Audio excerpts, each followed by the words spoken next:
there comes a moment when the noise of the world fades, leaving only a hollow echo of shame within you.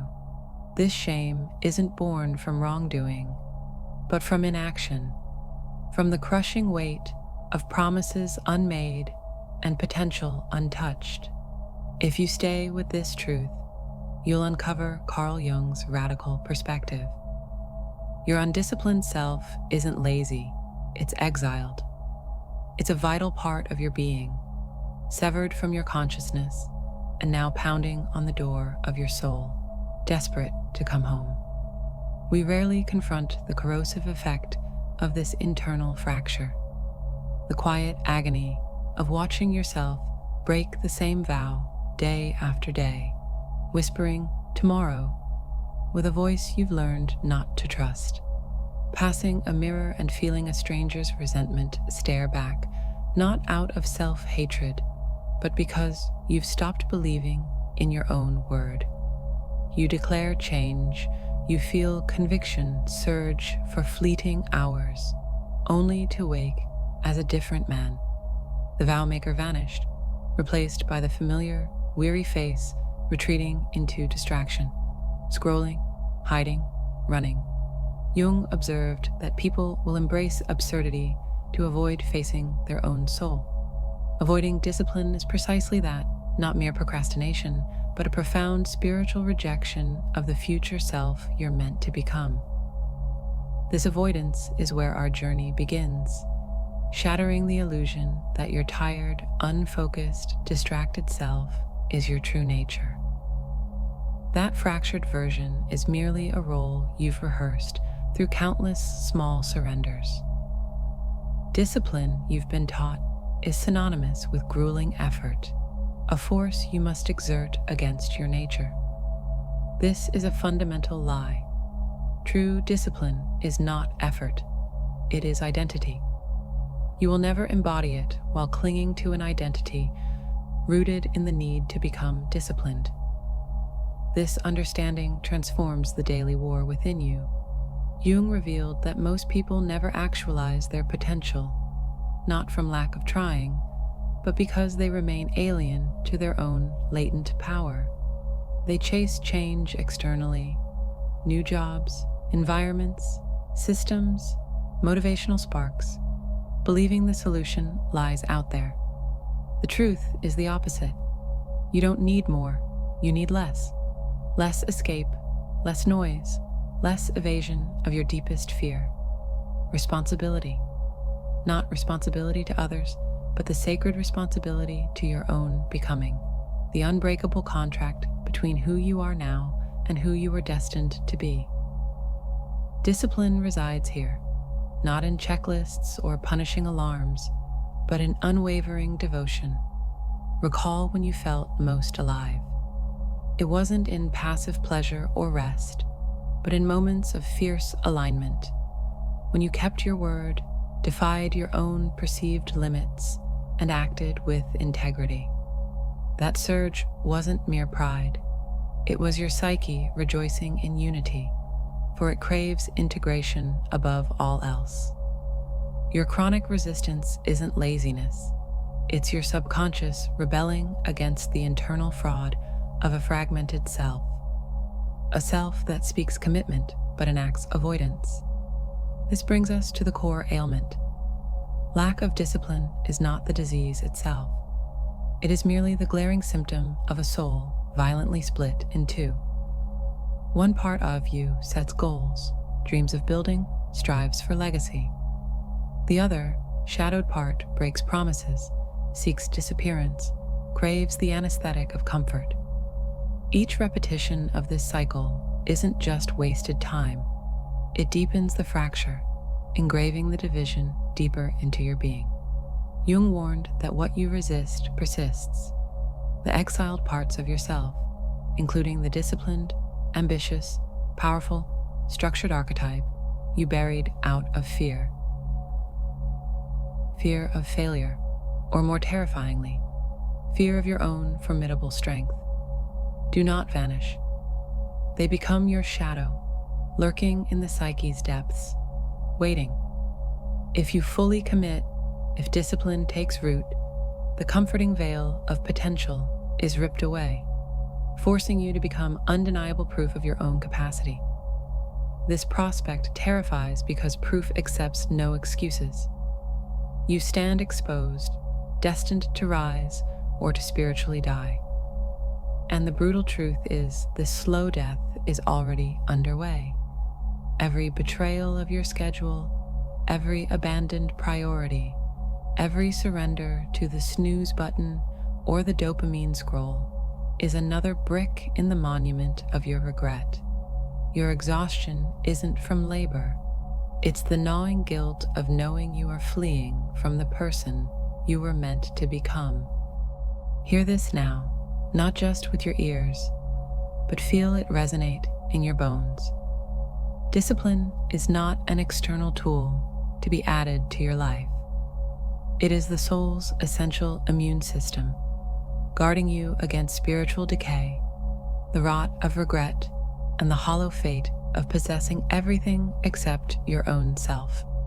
This realization demands a return, not an addition.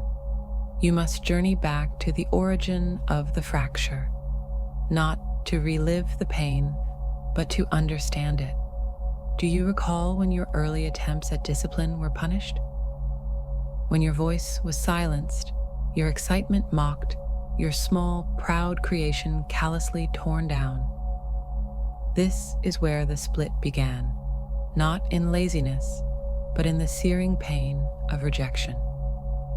The disciplined part of you, the inner architect craving order, is paradoxically the most vulnerable, for it requires absolute belief in your own power. Shatter that belief early, and the disciplined self retreats into exile, what Jung called the repression of the noble archetype, the inner king, warrior, or builder who longs to master time, energy, and destiny. This archetype isn't dead, it lies dormant, burdened by internalized defeat. Every new habit you attempt confronts not a blank slate, but every ghostly voice that ever hissed, "You won't follow through." You self-sabotage not from a desire to fail, but because a fragmented part of you still believes failure is your inevitable nature. Jung's crucial insight illuminates the path. Your outer struggles are rarely about effort. They are battles of identity. You cannot outwork a self-image fundamentally opposed to the person you aspire to be. You will inevitably revert to the man you believe yourself to be, regardless of systems or tools. Changing this belief requires integration, not affirmation. Visualize the two men within. One seeks power, legacy, sovereignty, focused, calm, keeping his word in solitude. The other craves ease, comfort, disappearance, avoiding risk, intensity, and the sting of failure. These are not enemies. They are estranged fragments of your whole self. Trying to kill the lazy part only deepens the war. Instead, you must reclaim him. Speak to him. Ask, "What are you protecting me from?" That part isn't sabotaging you. It's a misguided guardian shielding you from remembered pain, disappointment, mockery, abandonment. When you see this, discipline transforms from a brutal conflict into a sacred homecoming, a return to the inner throne you abandoned, where the king archetype waits not to dominate, but to bring stability and order. Meeting this inner king, as Jung knew we all must, ends the performance, the desperate chase for external permission. You begin to structure your life not for others, but as an external reflection of the restored inner hierarchy. This is discipline's true essence, psychological architecture. It's why the undisciplined man feels shame even in isolation.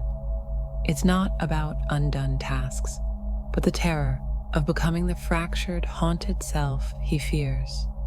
Reintegration of the lost archetypes.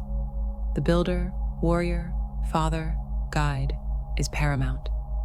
You were never meant to depend on fleeting motivation.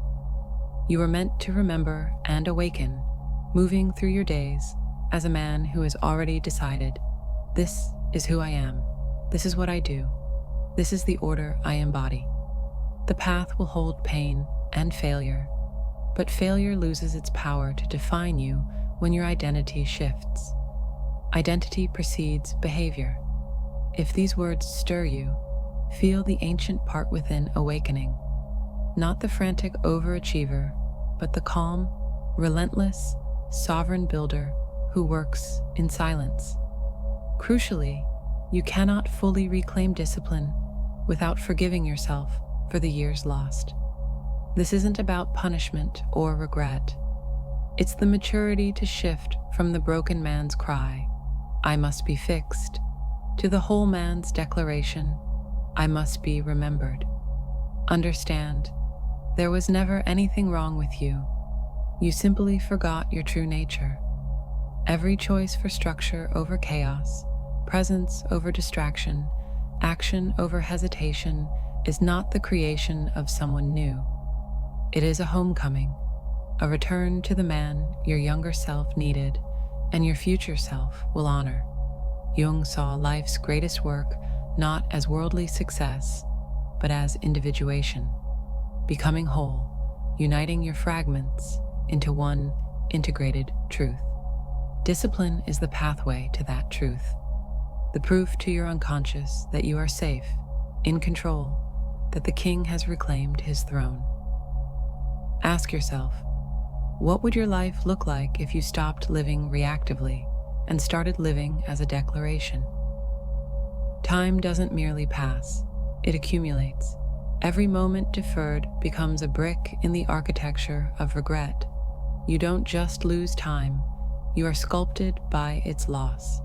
As Jung starkly stated, you are what you do, not what you say you'll do.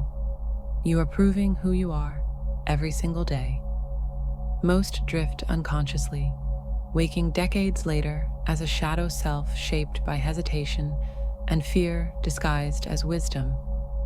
You weren't born lazy, you were trained to distrust your power, sanding down your ambition's edge to avoid threatening others or yourself. Real discipline carries a weight that unsettles the unawakened. This is why you hid, clinging to comfort and companionship over the perceived loneliness of rising. But what if that solitude is the sacred passage, not a punishment? Every betrayal of your potential for comfort is a rehearsal for spiritual death, the slow erosion of will, the fading of the fire that once burned in your eyes. Jung taught that meaning is found not in chasing happiness, but in confronting the dragon, the chaos, failure, and pain with open arms. Discipline is your sword in this confrontation. It doesn't banish fear. It offers something stronger. Direction. Every man is disciplined. The critical question is, to what? To distractions?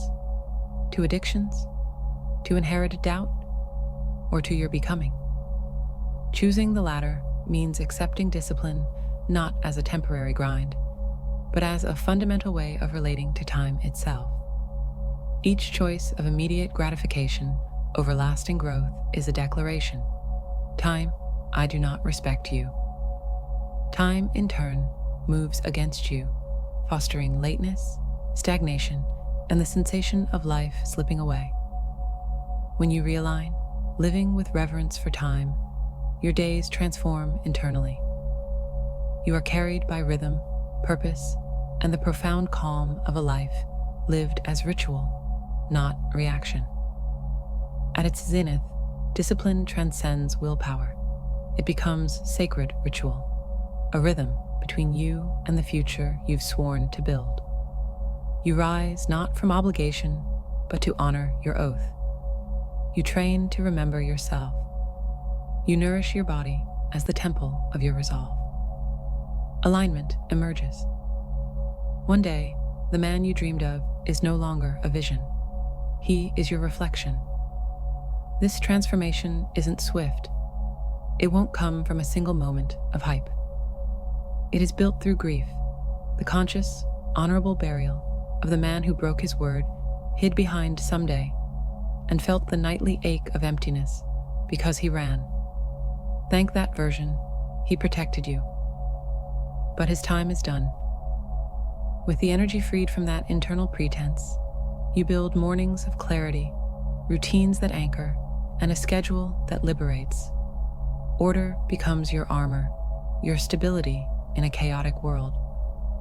This begins now, in this breath, this heartbeat, this confrontation with truth. You don't need readiness. You are already worthy. Let this be your final reminder. Wholeness, Jung believed, comes not by adding, but by embracing all of who you are, even the exiled, lazy, chaotic parts. You're not here to escape them, but to lead them. When your inner house is ordered, you won't just wield power, you will know peace. True discipline isn't loud. It walks quietly, daily, like a man who has finally remembered his purpose. Return to your vow. Not tomorrow. Now, for when you do, avoiding discipline becomes impossible. Not from obligation, but because you will finally know the profound integrity of a man who keeps his word to himself.